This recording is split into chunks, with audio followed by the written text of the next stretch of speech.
Hello and welcome. Oh, I am muted. Jeez. Hello and welcome to another face reading episode. We're actually doing just a quick follow up with Dennis today. He had some takeaways from the face reading last week and he wanted to share a story with us as well. So I think that'll be great. And it all came out from that one face reading. Can you believe it? Dennis, welcome. Let's put the camera on your face so that we can look at you while you're speaking. There we go. Hi, how are you doing, Agnieszka? Glad to be back. Glad to have you here. Yeah, that was really an amazing experience, and it gave me a different quality of retrospective. You know, like looking back at my life, and I've been really curious and very interested in getting to know myself better, of course, and fitting within the theme that we have going on at Raising Excellence these days. It gave me opportunity to compare what you were able to read in my face to the results I got from the other exercises that we did and the other modalities we looked at, you know, the Jungian model. Then we did the gemstones, of course, and even like astrology, and it was really amazing because while you were talking and while you were reading my face, like I was really astonished, like how how you hit the nail on the head, so to say, in so many ways. And then later on, after the session, when I would go through my notes and through the results I would have gotten through the other modalities that I just recently, and some of them actually like quite some time ago I looked at, it was even more revealing because one just seemed to confirm the other. So I have to say, it seems as if I am finding out much more about myself, and it really helps me to reconnect with my childhood and to look at things from a much more from a perspective that allows me to see how things work out and why they work out or didn't work out the way they did. So that was really interesting. Thank you so much for that again. Hey, you're welcome. And you also said that you reconnected with your father after the face reading as a result of it. Can you tell us a little bit more about that? Yeah, that's true. Actually, with my mommy too, because you know, of course, I mentioned it, and you know, they were just here for like a family party the other day, and that gave opportunity and opportunity to kind of remember together, because especially you mentioned about when you were talking about my right ear, and you mentioned about the something, you know, that might have happened around the 3 or 4 year mark, and something else when I was about 21, you thought. Can we And then see before you go on? Can you hmm, just show us your right ear a little bit, just so that even the psychosomatic therapy sure, followers of Raising Excellence can take a look? sure.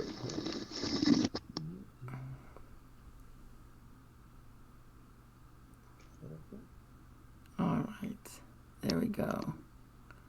So there are the two kinks. This light is not quite as good as when we were doing the original face reading, but yeah, we can still see that. All right, put your headphones back on. It's like I'm talking to myself when you don't have your headphones on. Sorry, I couldn't hear where I go. That's all good. That's all good. So yeah, no, I just wanted to see, especially for the people who are psychosomatic therapists who are going to be watching this, to see what we're talking about. So the early part in the closer to your face part of your ear, that was the little notch that they was talking about, 4 years old, and then there was the other larger notch.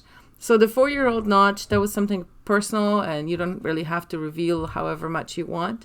I understand that that you did have a really good talk with your dad about it, though.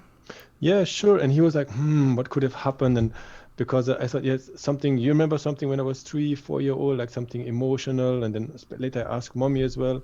Mommy didn't really remember anything. First, I thought maybe it had to do with the birth of my brother, but that was a little later, actually. That was when I was, 4 going to 5, I think.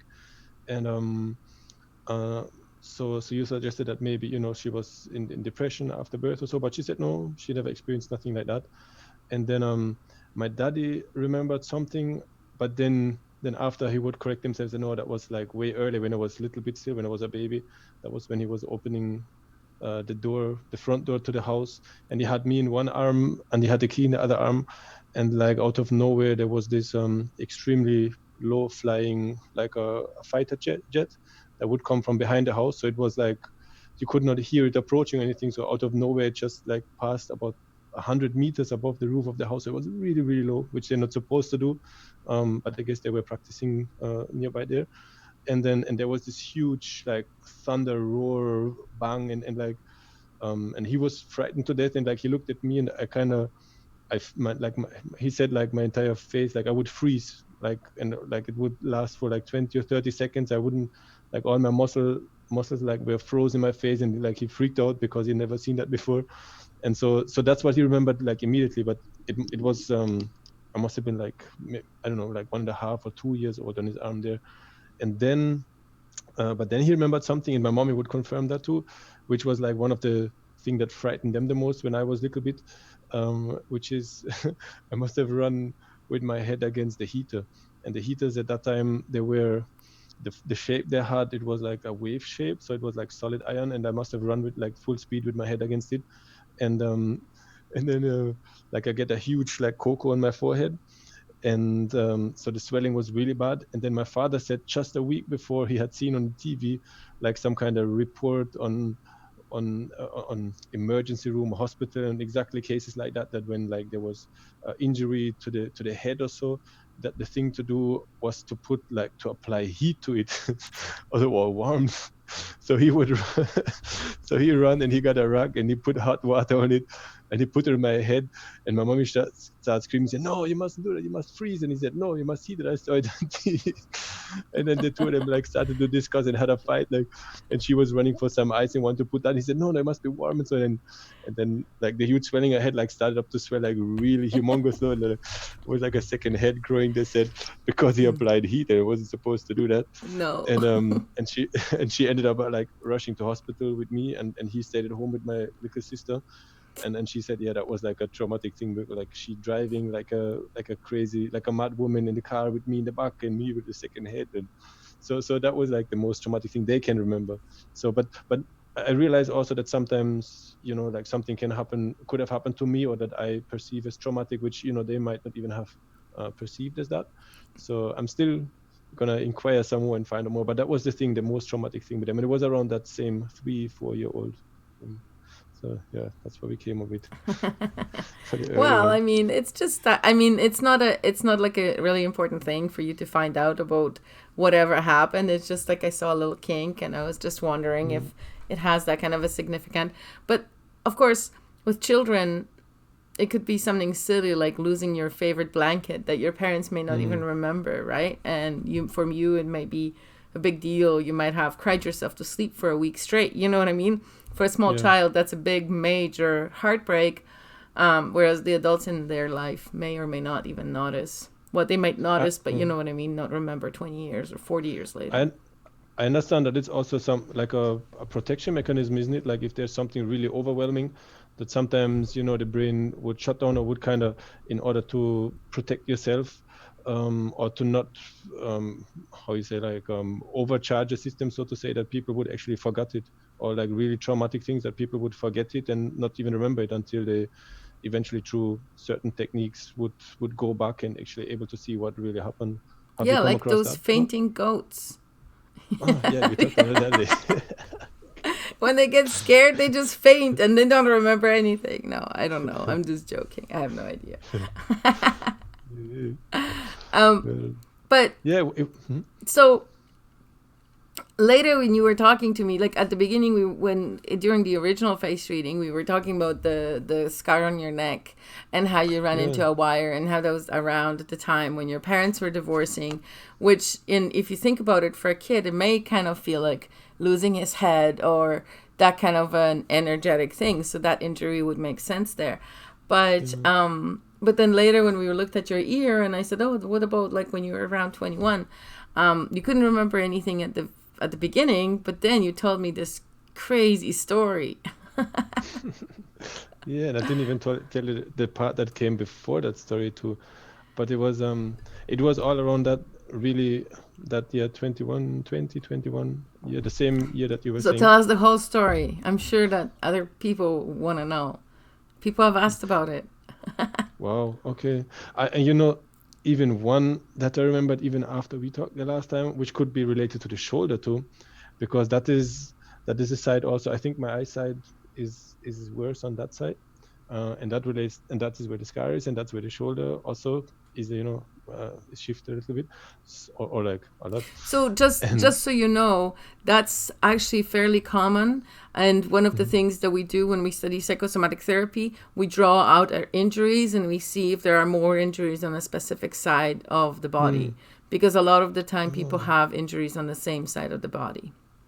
Go ahead. wow, yeah.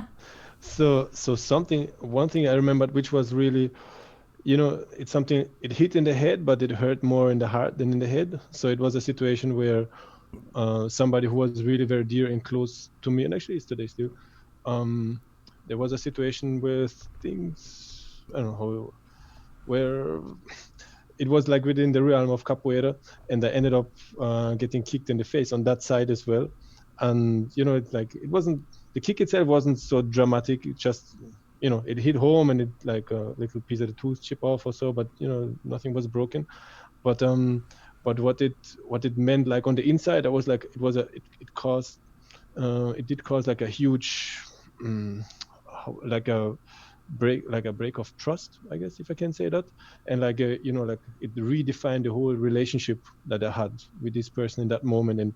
And it was also impactful in the way that I think this in the end, like, contributed to me actually leaving Germany and going to Jamaica as well, or like somehow recognizing on some level that maybe there's somewhere else for me to go in order to, how would you say, flourish or express myself, even in that sense. So that's something that came out also lately. So that's just to add to what you were saying before, like, after the session we had, like, there's some things like stood out to me right away. It's like, oh yeah, that's true, and this and that.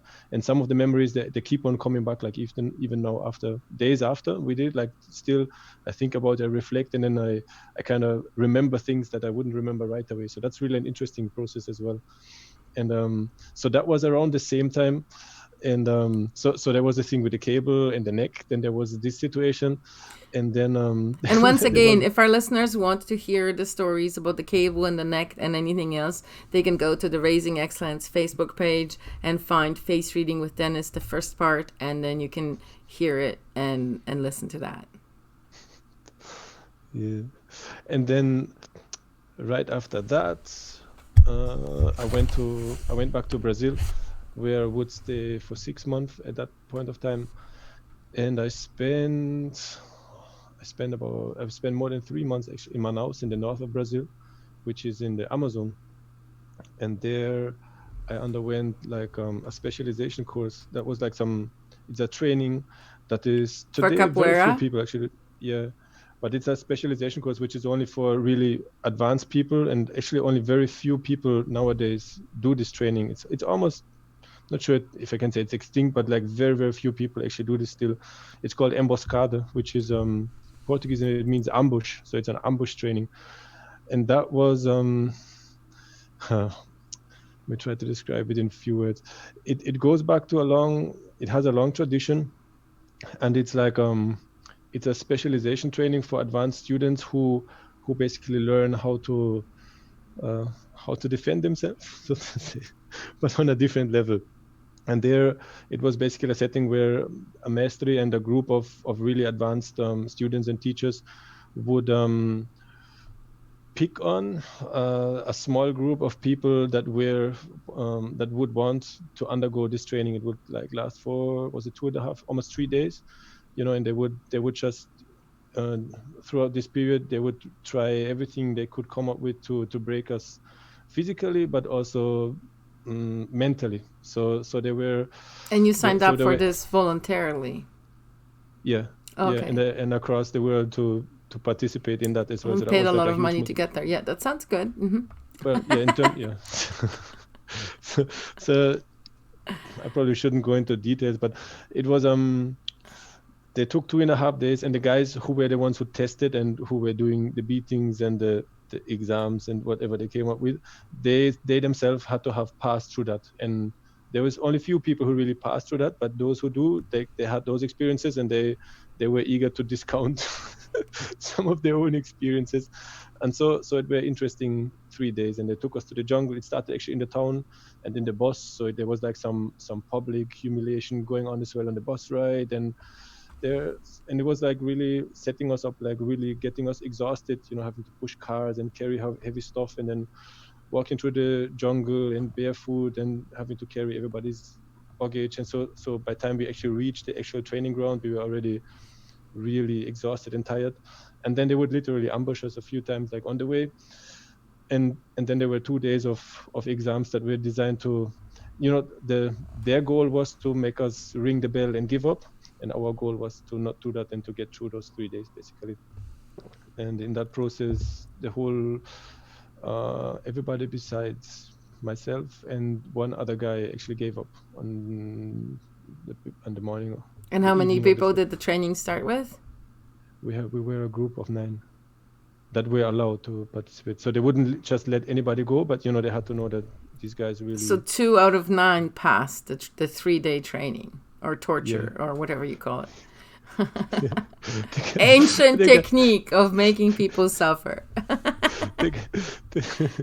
the guy when they were walking out, like the moment that the other guys gave up was when they make us. It was at night actually. In the first night, they made us stand like there was a river, like a jungle river. It was deep down in the jungle, and they had like a weekend house there of one of the guys' father, and they prepared that whole scene, and they made us stand in the water. And Manaus is really hot. But at night in the jungle, in the woods, it gets cold as well. And then they made us stand in the water, like up to here. And it's like water where, like, the days, like I had seen like spiders big as my hand, like, jumping on the water, and there's all kind of snakes and all kind of something. And they made us stand in the river, like at night. And until, like, for, I think it was. Did your mother know 2 hours. That you were going to be but not that. Endangering your life standing in the river with poisonous snakes and spiders all night? Rough. But so and then the other guys, they did something, and that really everybody was cold and shivering already. And then the first one started, like, he was not going to put up with that anymore, and he started to walk out, and the second one, the third one walked out. And then I saw everybody moving to walk, and the guy who was beside me, like, I pulled him under the water, like on the back of his shirt. I said, no, stay here, because we weren't allowed to talk or make any noise either. And then, like, I pulled him back, and he looked at me, I looked at him, and then he stayed back, because I said that at least one of them could stay with me, like, I didn't cross the world, to come here and stand in the middle of the jungle and then just walk out and then go home like that. So I thought it would be good if at least one of them stayed. So I pulled him back, and he actually stayed, and he lasted the full 3 days. So that was. Oh, so basically one person was going to last the full 3 days, but you forced the other guy to keep you company. I did, yeah. So that was good. And then, anyway, so we went through those 3 days, and that was definitely like I guess. Okay, but this is where the scary part happens, right? So you were tortured for 3 days on purpose, and you paid for the privilege to do it, and you even traveled across the world, and then you were the plane ticket and stuff, right? So okay. But then you were let out, and you decided to visit. That. Yeah, so I passed through that. And then it was time, after another few weeks I spent there, it was time to leave. And then I took the boat all the way down from Manaus to Belém, to the coast of Brazil. And then I had about almost 3 months left to go all the way from the north of Brazil down to São Paulo, where my return flight would go from. And and then I took a bus from Belém going to Natal, and from Natal I took another bus, and that bus would take me to Maranhão, which is in a city in the northeast of Brazil, which is called the Jamaica of Brazil, because people love reggae there so much. But the problem was that I didn't know how common it was that buses get hijacked on that route, because Maranhão is also a state of Brazil, and it's one of the poorest states that there are in the northeast of Brazil. And then I didn't have anything to do in Natal, so I just jumped on the next bus, and it was in the evening.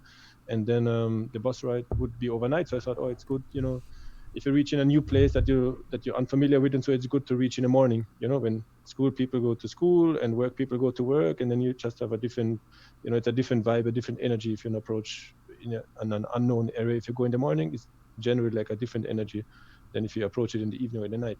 So I thought, okay, I'm going to drive overnight and then just sleep a little bit and wake up in the morning and then see what I can find in Marañón and how things run there. So I fell asleep and the bus was almost empty. There was just it was one of those like large large buses, and there was about maybe 12, 15 people on it. And I saw one girl who was sitting like right behind me, and so yeah, I had like 2 seats available. It was almost empty, and then I just fell asleep. And when I woke up with a huge bang, and I opened my eyes, and my hearing, like I lost my hearing right away, so I only heard in my ears and I couldn't hear anything at all. And I looked around and I saw people with scared faces, and I looked at the front of the bus and I saw like guys running towards me with masks on their head and with guns in their hand, and I just saw the mask like moving. I was like, oh crap, what is that? And then I realized that they were shouting something, and the first one ran towards me and put his gun on my head, and then I couldn't hear anything because my ears were just and then I looked around and I saw the people in the bus, the other passengers, and they were like lifting up their hands and closing their eyes and like bending forward. And then I realized that they were shouting, close your eyes and put your hands on your head and close your eyes. And so I was doing what the other guys did, and then they took over the bus and they drove the bus for a little bit. My hearing kind of came back, and then they took the bus off the main road, which was dark already, and took it into pitch black darkness. And how old were you at this point? 19, 20? I think about, must be in 20, about that. Yeah, 20. So you're by yourself on a bus, and it was hijacked. Yeah. Like without your mother and father is what I mean by yourself. There were other people there, obviously. Yeah. And? Yeah. And then... So that was a major thing that showed up on your ear as a little kink, right? Yeah, probably. So I have to thank those guys now that I have like a scarred ear. A little memory. Okay, but so what happened then? So then the bus was hijacked, and how did you survive the situation? Then the problem was that I looked like a gringo. and the other problem was that the guys were, going through each one of us and like searching the pockets and searching everything and going through our bags, our backpacks and suitcases and looking for anything that they could make the money. And the problem was that there was only very few people on the bus. So, and they were getting like more and more angry. And then they focused on me because, they were like saying, oh, you fucking gringo, where's the dollars, basically. And I pretended to, barely be able to understand them, because I speak and I could speak and understand Portuguese pretty well. So I was like, oh, no gringo German, to see if that would suit them a little bit. And anyway, so... Did it work? I'm not sure, like they didn't shoot me right away, so I guess that's a plus.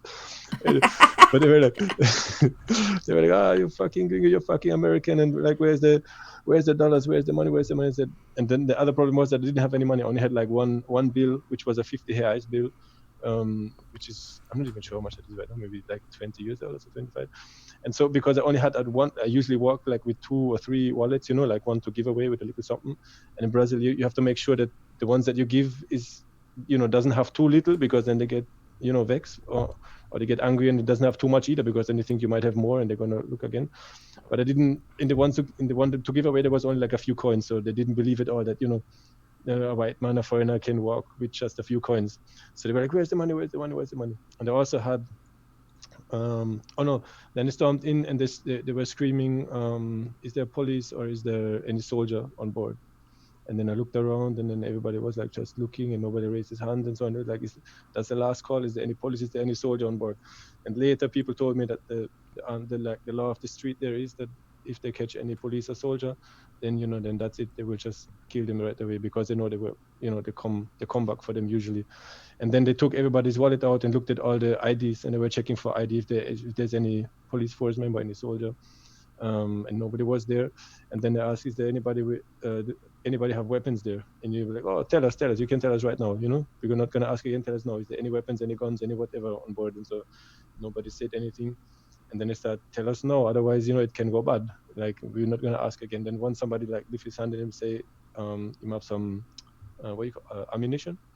So the guy ran towards him and he opened his bag and he looked at him and he started slapping him in the face and pointed, oh, what you want doing? Like, where's the gun? Where's the gun for him? Say, no, it's, the guy started crying and him say, it's for his father. And like his father is hunting in the bush and he's just going to bring him some ammunition and so. And then the guy didn't find any other weapons or so. So he took the ammunition from him and kind of believe him.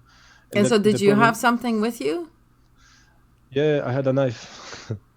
But I Oh. was like, so it was not it wasn't a huge one, but it wasn't a little one either, and it was not like a pocket knife either. So I wear it in my waist, like, you know, hidden behind the belt. And so they went through, and the thing is that I had like a secret belt as well, you know, those like skin color secret belts that you wear like on top of the underwear, like under your pants, behind the belt. And that is where I had the 50 reais in, that the only, like, you know, money I could give them to kind of say, okay, here you got what I have. And it was in that belt, and to the side of the belt I had a knife in there too. And I decided not to tell them that I had anything, that I had it there. And so they went through, you know, in the tier of, you know, the girls' blouses and whatever, and they went through all the pockets and got, but they went through my back pocket, and I had like a little like first aid kit in there, and they took out even like the aspirin, you know, and saw like to see if there was any coke or any drugs also in there that they could use or take anything of value, and everything that they spread everything like out on the floor. And then basically they went through everybody, and they got really pissed and even more angry because they didn't find anything. So they were like, let's go through them again. So they started to go through each person one again.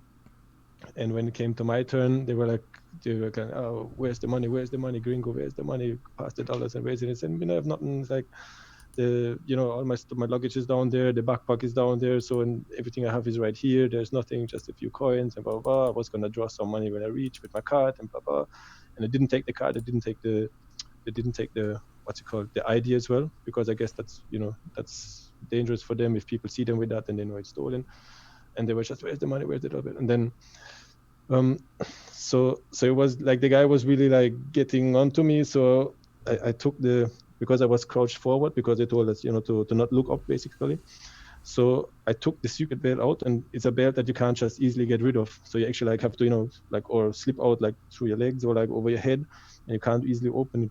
So I kind of released it a little bit, and I pulled it to the side, and I was still crouched forward, so you wouldn't see the knife, which was on my left side. And I opened the bag, and I showed him the 50 reais bill that was in there, and he like grabbed it and tear it out, and then stuff it in the bag that he had in front of me. and then he tried to pull the bag like off my hip, basically to tear it off. But it's like a strong belt, so it wouldn't tear off. And he like started to tear really strong. He said, oh, open it. And I was like, no, it can't open. I saw it stay, I can't open. And it tear. And then he said, lean back. And I was like, still crouching, trying to crouch. And he slapped me in the face and made me lean back. And we leaned back, and he pulled at the same time, and he tore the shirt.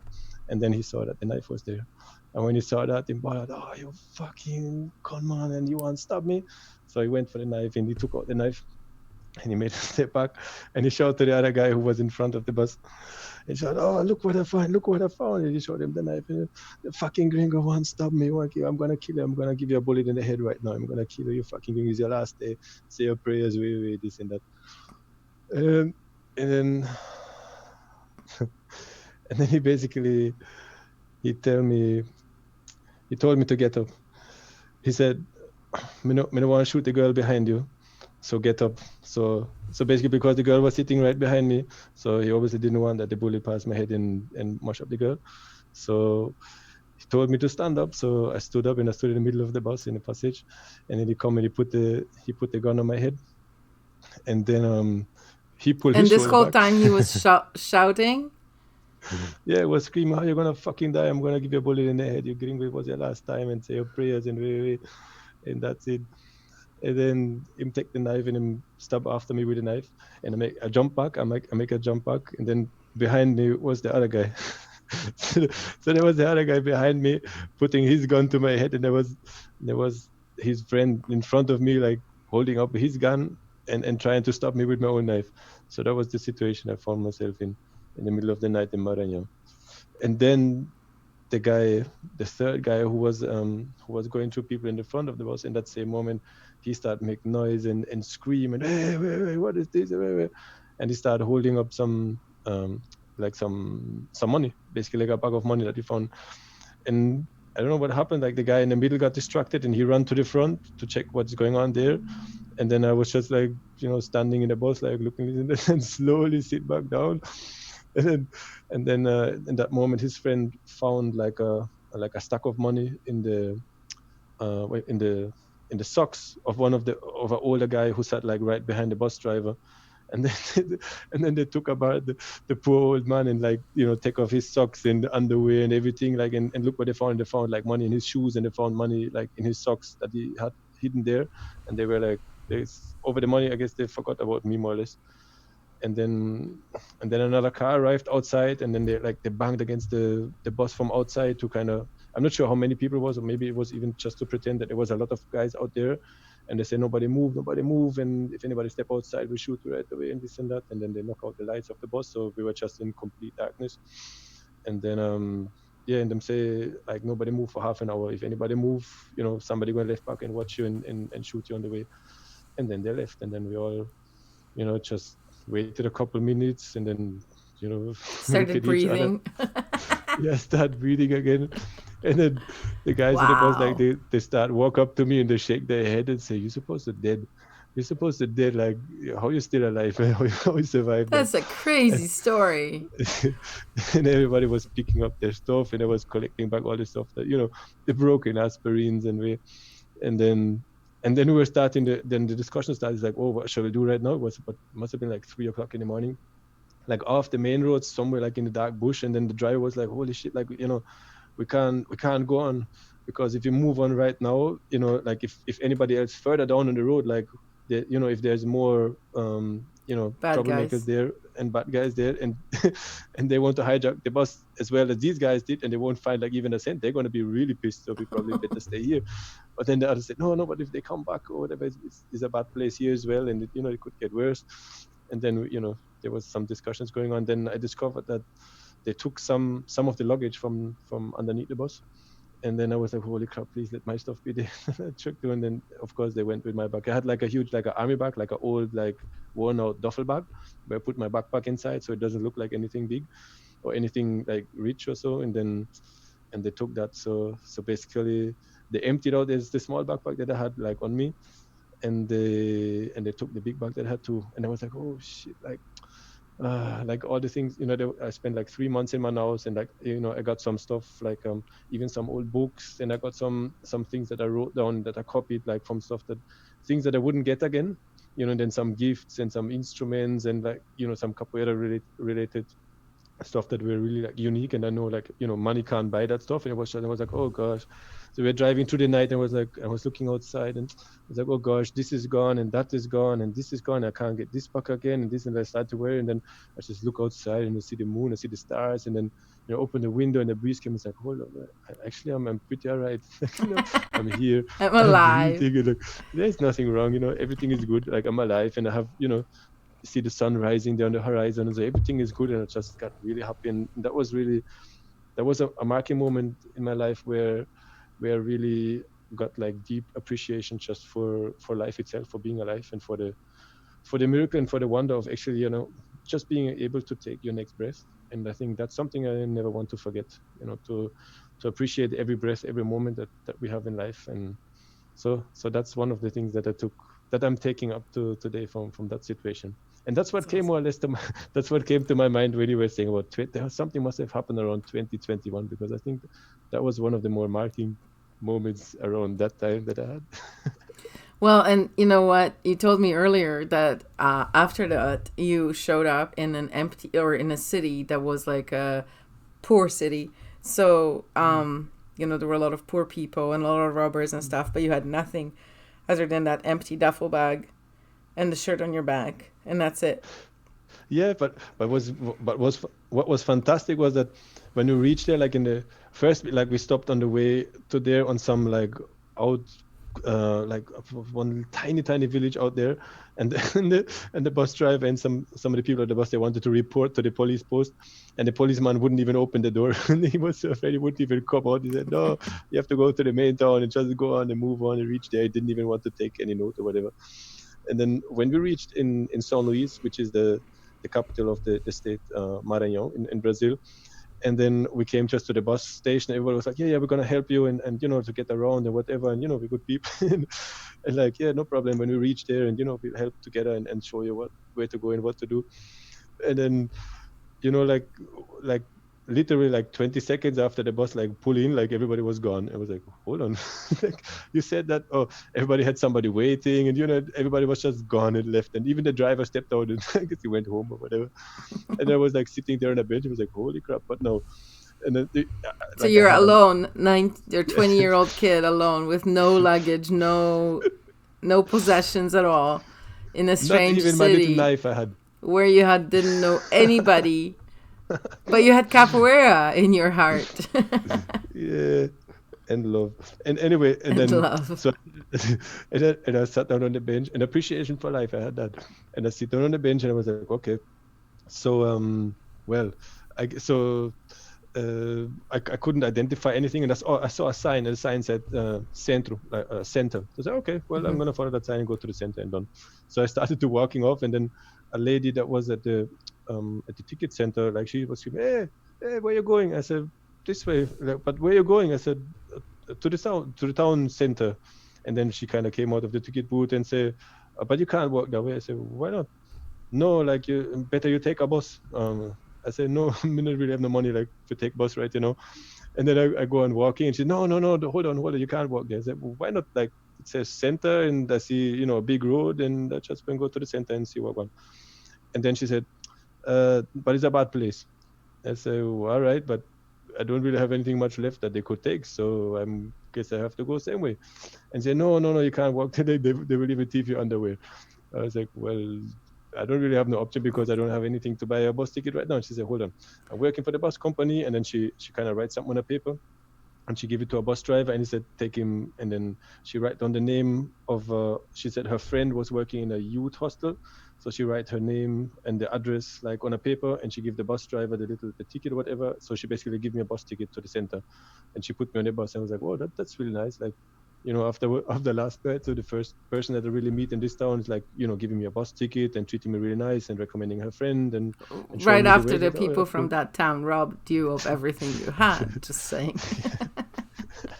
Well, who knows? Maybe they come from a different. Well, it's interesting from a psychosomatic therapy perspective. Is interesting because as you're telling the story, your body was doing all of these different movements, and you should take a look at the replay, because it does seem like that the experience is still somewhere in your body, and when you're talking about it, you're really feeling the emotions, and your body is just like, I don't know. You'll take a look at the replay, and you'll see what I realized that some of the pathway is coming through too, which seems to happen when I teach capoeira, which is emotion as well, or when I get into expressing emotions more. So I noticed that some words will slip through. Nice. Anyway, nice. So I was. Well, did you have any other takeaways from the face reading? I think we should wrap it up, probably. Sure. But is there anything else you'd like to add to how it, what impact it made on your life, or how you experienced, what was your experience like, other than what you already said? I started to stretch out the muscles right here, as you were recommending. Okay. So that's interesting too. And like I said, like I feel I really was I'm on a journey. I'm really excited about, self-discovery, finding out who I am, and like progressing on that pathway. So yeah, I think this is like really like a milestone for me, and it is really a tremendous experience to get input from you in such a like, how would I say, it's because it's really like it hits home in so many ways. And as I said, I've been comparing the notes, and so now I'm kind of resuming the key points that you bring across, and I compare it with the key points from those other exercises that I did, and I feel I'm setting up myself much better than before in terms of knowing who I am and knowing how my personality works as well, and what kind of influences I have that play into my present being from the past. And so I'm really excited, going deeper and going further with that. And I already have a few other things lining up that seem to align themselves also, some of them with your support. So I'm really excited about that, and going maybe even beyond my past life, if you want, and finding out more about myself in order to really determine the way forward. Because I think like to know myself is really the basic and the foundation of moving forward and of achieving my goals in life and fulfilling the purpose that I have here in this life. So that being said, Absolutely. really... And this week on Raising Excellence in the main show, we're talking about the time sort that Tim is sharing with us. So doing that exercise actually helped me understand how I spend my time. And also because I did that exercise yesterday for tomorrow, I now, every time I do something, I'm like, okay, is this in line with my values? Is drinking this cup of kombucha in line with my values? Is sitting on this chair in line with my values? It's kind of it's an interesting exercise. And how does it make you feel? That's an exercise that I picked up when I was in Jamaica just the other day, and a lady shared it, like an amazing singer. She was on stage and she was actually sharing that with the audience, just in a very small club.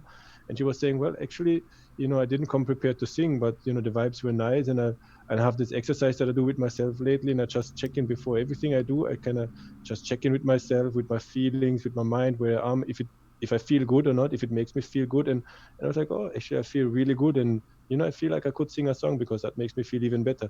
So she sang a song, and then she ended up doing like a whole show, and because obviously she felt good. And I thought that was like, it was simple, but it was profound at the same time. If we were able to remind ourselves in every moment, how does that make me feel? What kind of thoughts does that trigger? What kind of emotions come up if I go left or if I go right, if I take the tea or if I take the soda, whatever it is. And I think that was really a nice, simple exercise of bringing awareness to the present moment. It reminds me of that exercise of Deirdre's that she does when she's in a shower, she tries to feel and hear every droplet. And that's a very, I think, I do a lot of like mental exercises with water, like letting all my negative thoughts and emotions go down the drain and sitting in salt water to feel refreshed and stuff. All of those things are allow us to get to know ourselves deeper. Yeah. And that's what the face reading did to me as well. It put my awareness right in the moment. It's like, oh, it really, I never really looked at my own face like so intensely. So I was like, oh, if you look at my face so intensely, maybe I should look too, and observe myself. Yeah. And it centered me right back in the moment. It's something I definitely, can recommend to anybody, because if you're not here to enjoy ourselves and to discover ourselves in this life, then what are we here for? And that's definitely a fantastic modality on your path to self discovery, to self inquiry. So I really can recommend everybody to try it out. Yeah. Well, thank you very much for participating. I really appreciate it. And everybody else, tune in tomorrow at 7 p.m. Eastern. I'm just gonna. Thank you too. Thank you.